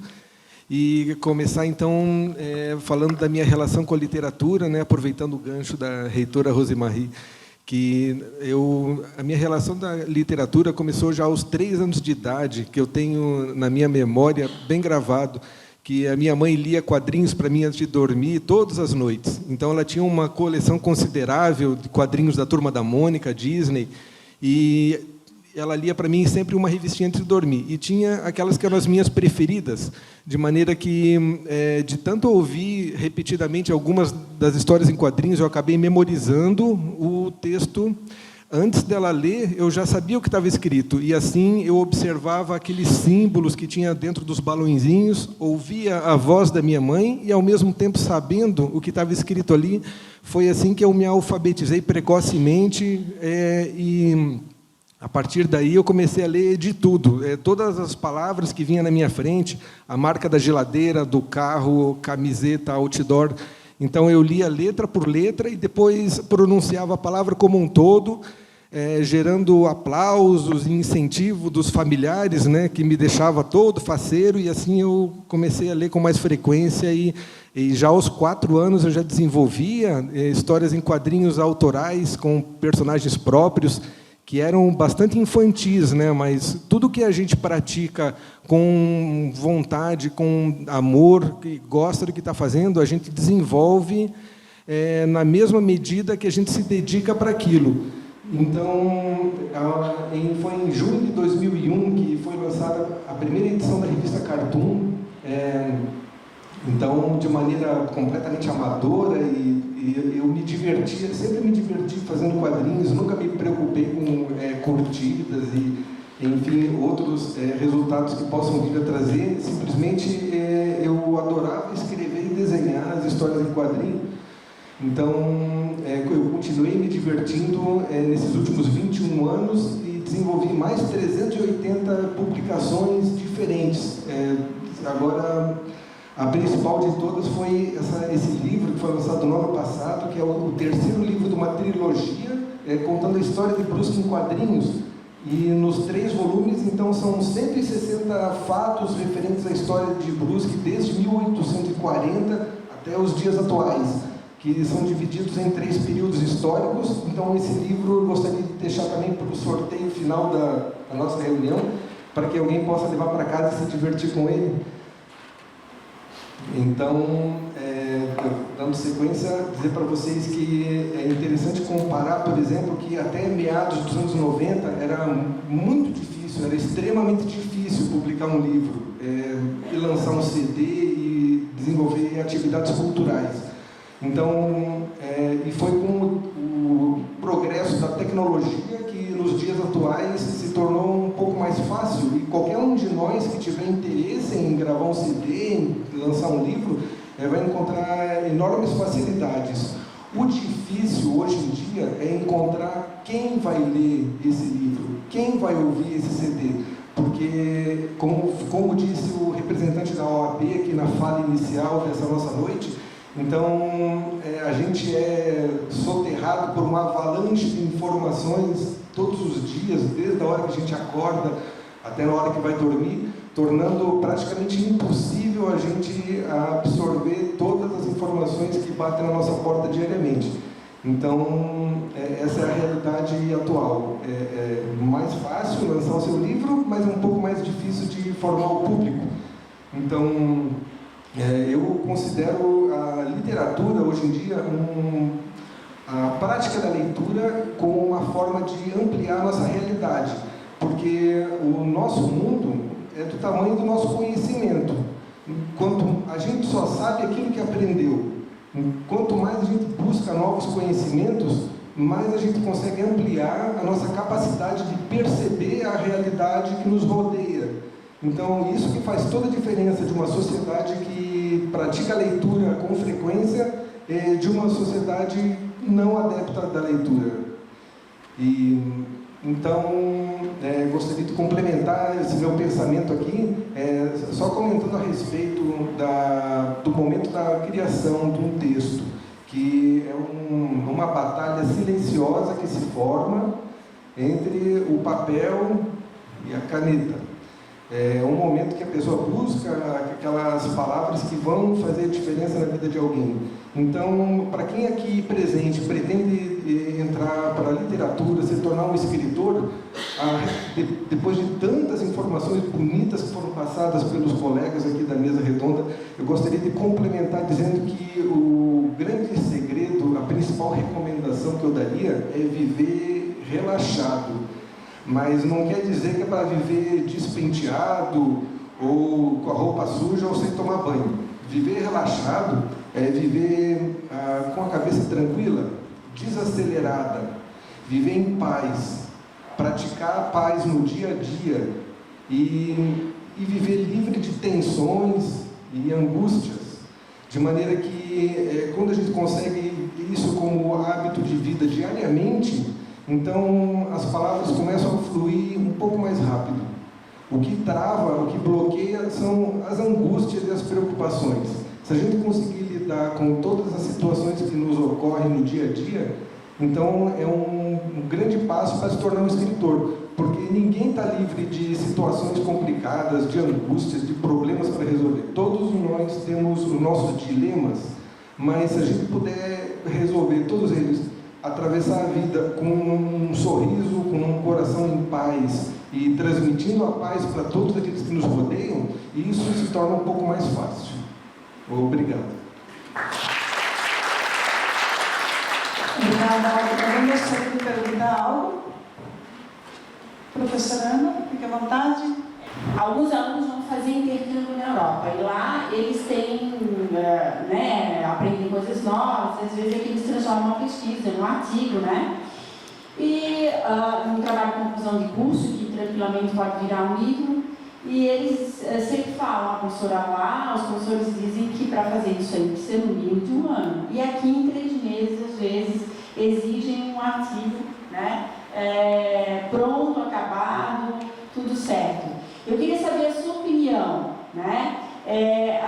Claro que a base de uma boa escrita é a leitura, é a matéria-prima, isso aí sem sombra de dúvidas, né? Então, vou me chamar de professor, né? Eu estou aprendendo, então o professor destacou muito bem, mas como é que o professor vê o tempo da produção literária? Tem que fazer um esqueleto, né? O planejamento. Quando a gente passa aí e vê aqueles prédios, vê os esqueletos ali dos andares, as vigas, as colunas, esse é o planejamento. Eu estou começando agora a escrever um livro de resgate de memórias. Então eu coloquei lá capítulo 1, né? Aí remotas lembranças. Nessas remotas lembranças eu vou buscar as raízes genealógicas desse meu biografado lá no norte da Itália. Aí daqui a pouco a família, os avós dele aqui na Limeira, no meio do mato, andando com os pés no chão, numa vida mateira. Aí é o conteúdo, né? Que eu vou explorar, por exemplo, hábitos, costumes, tradições, religiosidade, higiene, que não era boa, né? Mas como é que viveram aqui as bases genealógicas? Depois eu venho para o meu personagem já narrando a infância e a adolescência dele aqui na Vila de Brusque. E o referencial era o Rio era tudo, era um parque de diversão. Depois eu vou chegar na mocidade, o mato. Eu não posso falar nisso sem lembrar os bailes, as domingueiras, o salão dos mudos, Schulemo, que era espalhado por aí, o Ácio lá na Limeira.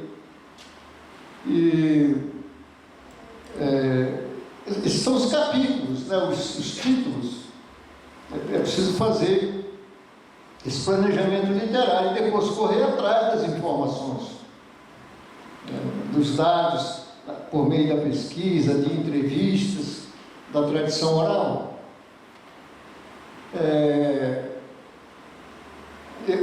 Outra coisa, isso também tem muito a ver com o talento, né? E eu convivi com pessoas que eu considerava talentosas, engenhosas pela maneira rápida com que escreviam, que eu considerava assim, pensavam com os dedos. Pessoas que entendem, escrevem rápido, desenvolvem rápido, né, a redação. Já são pessoas que têm vocabulário próprio, que têm muito contato com a língua, existem, que vivem a rotina, né? Você pega um jornalista, nós vemos jornalista todo dia aí, eles escrevem, o ofício deles diário é escrever. Um jornalista que cobre política no país, ele dorme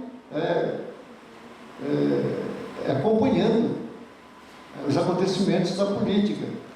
Então, quando acontecer um fato, ele vai escrever, ele tem facilidade disso. Também na redação de trabalhos científicos, tem uma certa diferença. Eu estava falando agora aqui para ti, professora, de que eu estou escrevendo um livro de memórias. O livro de memórias, a gente tem liberdade, a gente tem certa liberdade de dar um brilho, de dar um sentido, vou ser mais incisivo, mais contundente. A gente tem certa liberdade. Agora, numa produção científica, é o calo no sapato do aluno da academia, que a pesquisa ela tem que ter um cunho científico, né, professor? Tem que ter, eu não posso ali botar nós semos, nós fomos, não ganhamos nem perdemos, eu tenho que ser científico. Tem que ser decente, inclusive nas expressões. Aí é que dói. Porque o professor vai perceber, né? Ele vai... Eu não sei se será... Não, é isso aí. O professor me explicou uma produção de um livro, num determinado estilo, que exige um tempo maior, né, uma criatividade artística maior, e comparou com o trabalho científico. Então, é claro que dependendo do tipo de trabalho, o jornalismo, né, uma produção jornalística é muito mais rápido, né? E é isso aí, só para deixar assim, os nossos alunos mais tranquilos de que leva tempo. E quando o professor falou que a leitura é um processo, é isso aí. Né? Então não adianta a gente querer ter conteúdo numa leitura de eu li um final de semana, agora estou pronto para fazer tudo, né? Então não existe isso, é um processo mesmo para poder compreender as coisas de uma maneira mais clara e aí sim, aí eu vou ter segurança para escrever. Muito obrigada. Claro. Essa é a fase da pesquisa, de você coletar os dados, as informações, coletar uma pilha de dados para escrever se torna melhor, porque você vai evitar, na redação, você vai evitar de ficar navegando no abstrato, tentando criar do nada. A pesquisa, os subsídios, eles são fundamentais, eles dão segurança.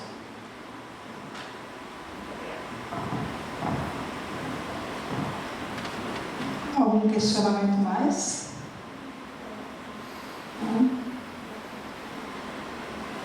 Vou começar minha fala, a última fala da noite, trazendo o que Clarice Lispector escreveu em A Descoberta do Mundo.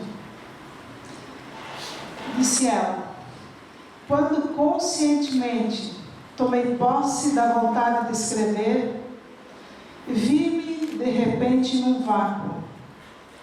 E nesse vácuo não havia quem pudesse me ajudar. Eu tinha que eu mesmo me erguer de um nada. Tinha eu mesmo que me entender. eu mesmo inventar, por assim dizer, a minha verdade. Comecei, e nem sequer era pelo começo. Uma coisa eu já adivinhava: era preciso tentar escrever sempre. Não esperar um momento melhor, porque esse momento simplesmente não vinha. Escrever sempre me foi difícil, embora tivesse partido do que se chama vocação. Vocação é diferente de talento. Pode-se ter vocação e não ter talento. Isto é, pode-se ser chamado e não saber como ir. Eu aprendi, muitas vezes, ouvi, que a gente deve fazer 3 coisas antes de apagar a luz: ter filhos, plantar uma árvore e escrever um livro. Eu sempre gostei de ler e de escrever, mas pensa, eu estou com 56 anos. Pensa que eu já estava quase beirando os 50 quando finalmente eu comecei a escrever para publicar, que é bem diferente, professora Ana, de uma pesquisa científica.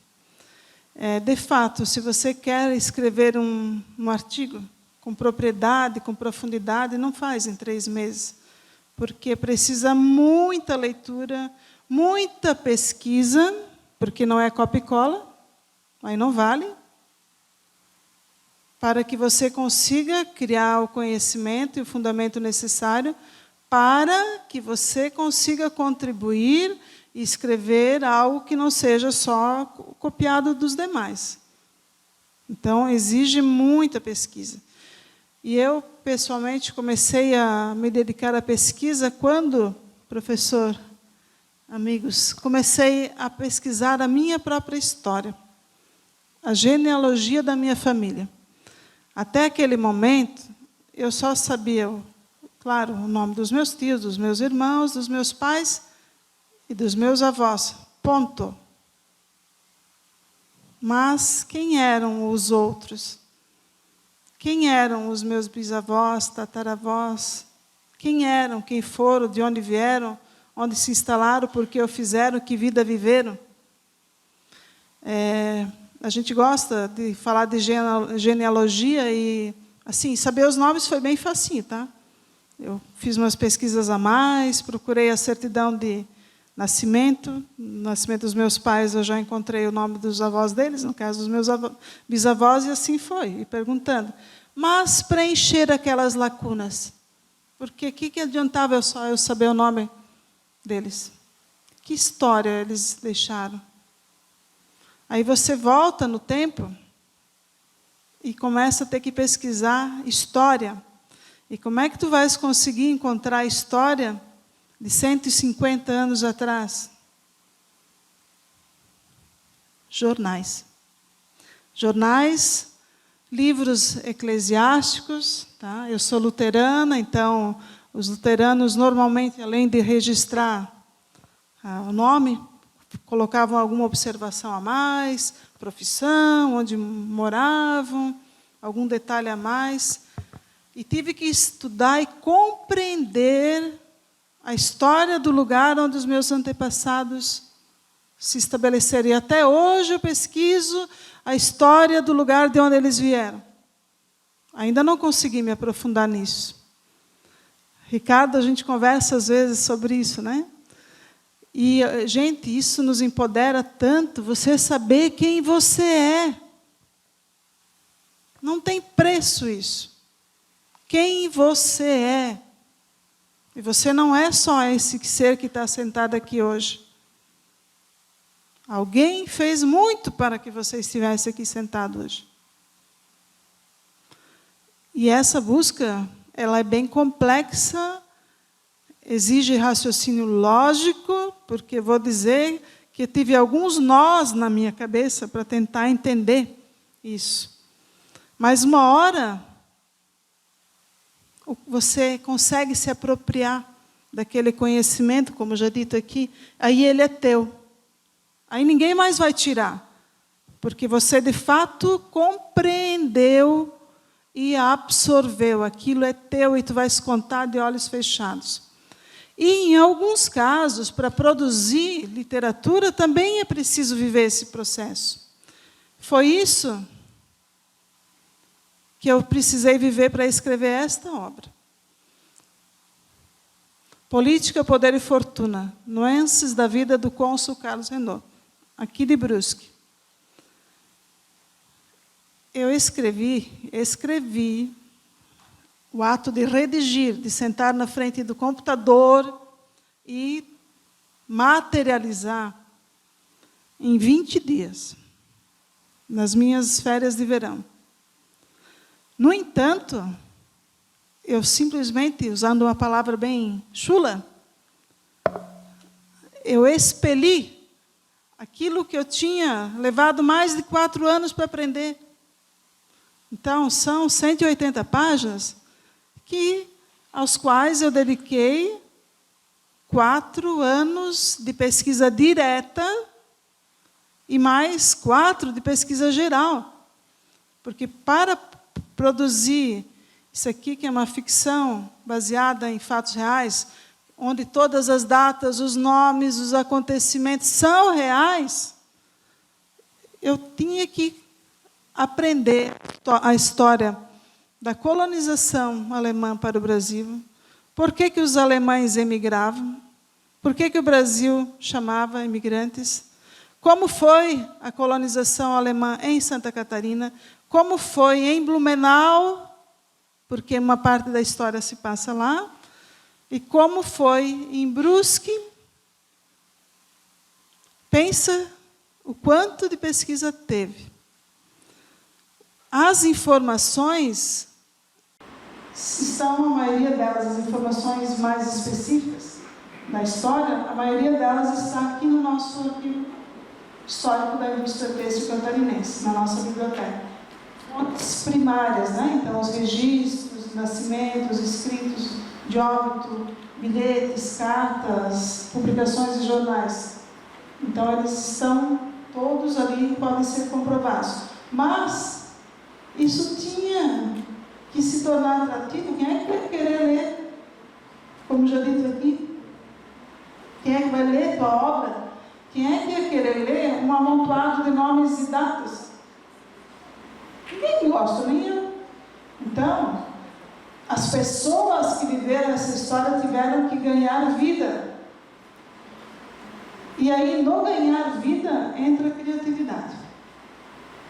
É impossível, penso eu, a um escritor não conseguir deixar um pouco, muito ou bastante de si numa obra. Sempre você está presente numa obra. Por isso que se diz que quem é escritor é imortal, entre outras razões. Mas tem da tua vivência, não tem como não ter. O teu sentimento, como é que você lidaria com aquela situação? É um desafio bem grande. Eu vou dizer para vocês, essa foi a minha primeira experiência dessa natureza. E, professora Ana, com relação à pesquisa que leva uma escrita, eu escrevo no jornal Município desde 2015, depois de alguns desafios do dono do jornal, Cláudio, né? Ele insistiu, um dia eu disse, não, vou ter que aceitar esse desafio. Mas eu lembro disso até hoje, eu disse para ele, mas eu vou escrever sobre o quê? Eu não me considerava apta a escrever para um jornal. Aí ele disse, Rosemarie, escreve do que você quiser. Olha, eu escrevi do que eu queria, né? Fui escrevendo, e como é que eu encontrei o meu caminho na escrita no jornal? Foi tendo feedback dos meus leitores.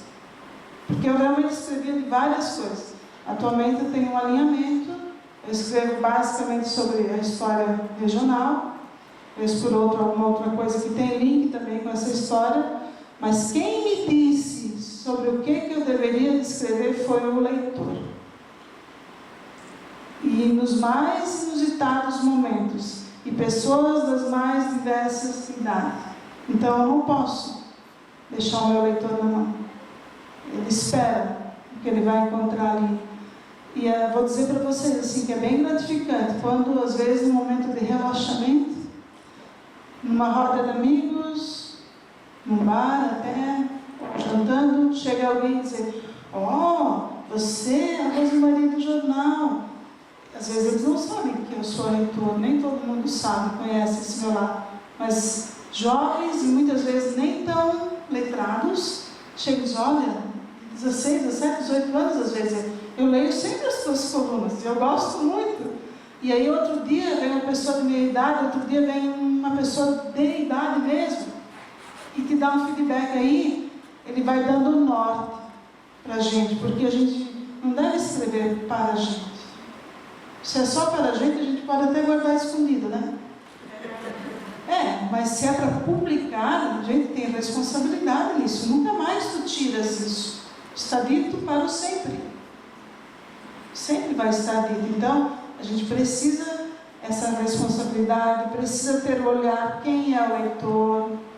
Muitas vezes, para fazer uma coluna de 3.500 caracteres, que é o meu limite no jornal, eu preciso pesquisar objetivamente mais de 4 horas. Às vezes eu levo mais de 4 horas para escrever 3.500 caracteres. Às vezes não, às vezes aquilo já está tão dentro de mim que eu sento lá e toco no pau e saio digerindo.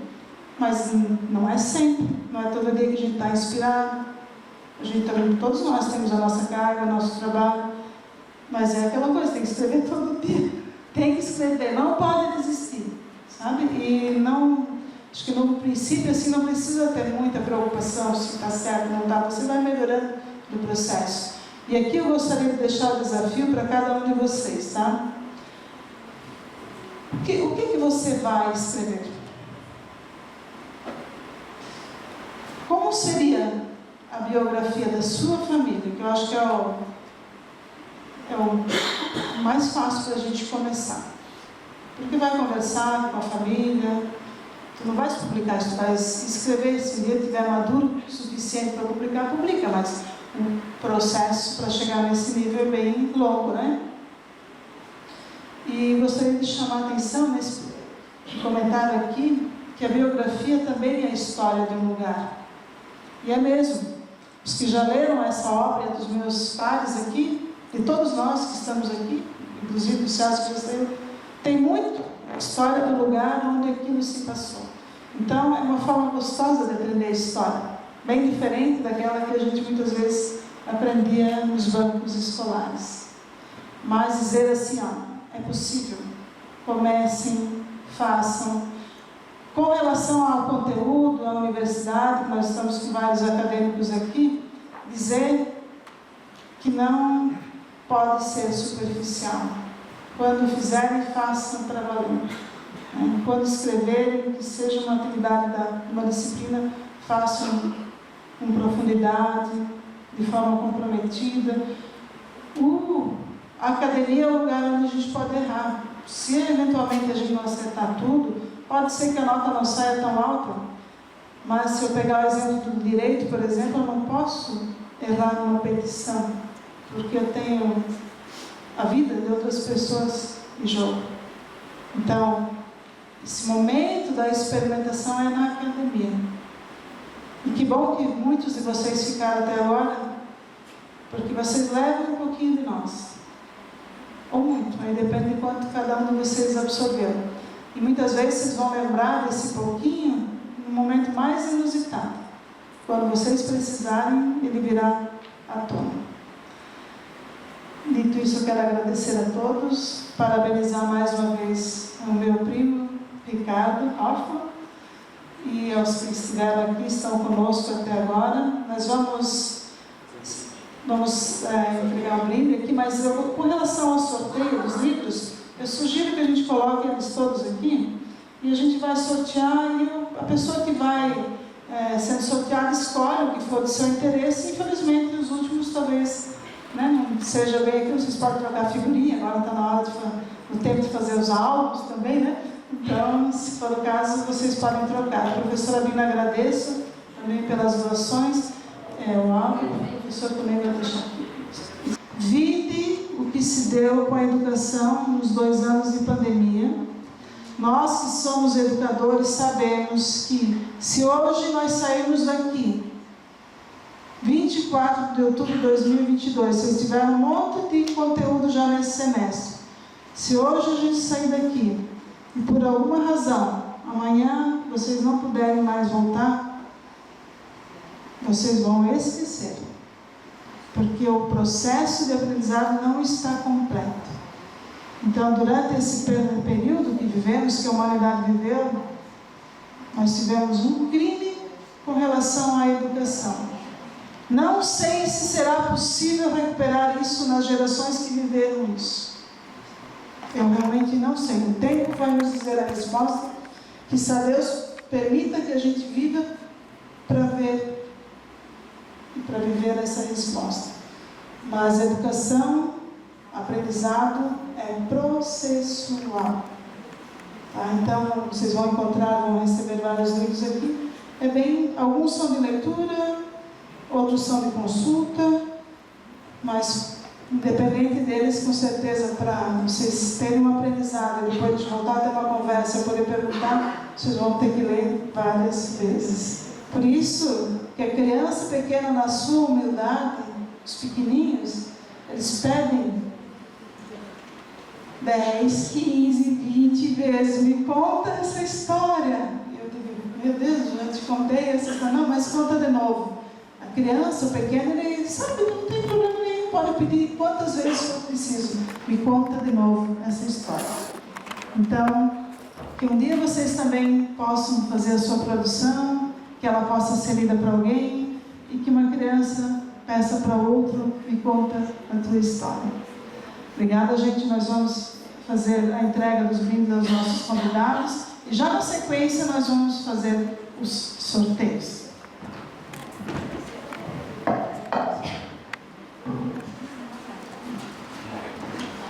Meu querido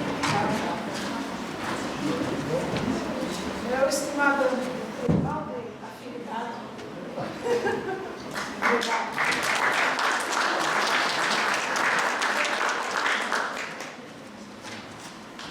Professor Reinaldo, ele é um ótimo comentarista político também.